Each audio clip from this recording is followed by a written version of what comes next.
This is the first year that my Illinois everbearing mulberry tree has borne fruit. This is a big deal. The reason is I've had it for a long time and I planted it in the wrong spot. So I'm going to tell you a little bit about that in a minute.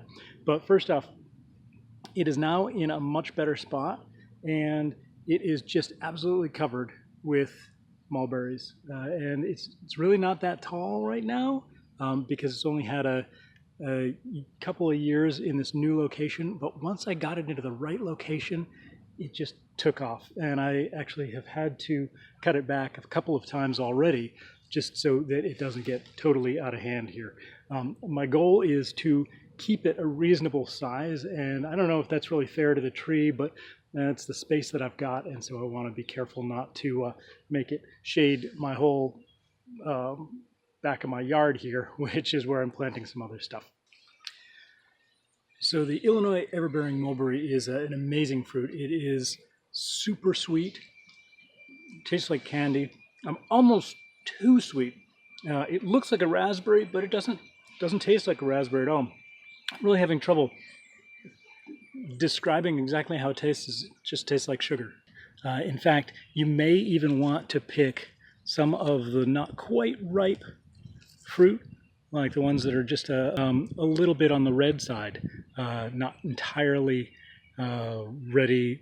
It looks like they're not entirely ripe, but actually it adds a nice contrast, a little more acidity. I don't want to have to be climbing ladders to harvest fruit. I just feel like you can keep your fruit trees at a manageable height, and you can also keep them at a manageable width just by pruning, and they will still produce lots and lots of fruit.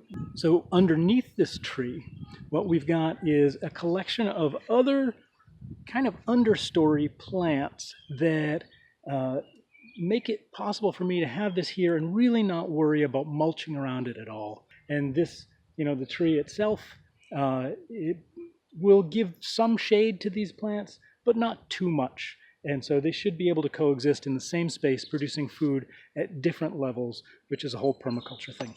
Originally, when I put this in, I didn't have a lot of space. I was in another location, and I decided that I was going to plant it just wherever I could. Now, I heard that mulberries were shade tolerant, so I thought, well, gosh, I'll just plant it in the shade and see how it does. And I planted it in much too much shade. I planted it underneath a pine tree, and this thing never ever took off for probably 3 or 4 years. It just stayed a twig. It survived, but it stayed a twig. Never had one mulberry on it. It was probably no bigger than it was when I purchased it, probably about 2 to 3 feet tall. So I brought it over here, planted it in a much nicer spot, and I'm really pleased to show you that this has a lot of fruit on it this year for such a small tree. So I'll let it get a bit wider, but not a whole lot taller. Please take a look at some of my other videos, and I look forward to seeing you again soon. Please hit the subscribe button, hit the like button, and if you've got any questions, please just drop me a comment below and ask those questions. Have an awesome day. Thanks. Bye-bye.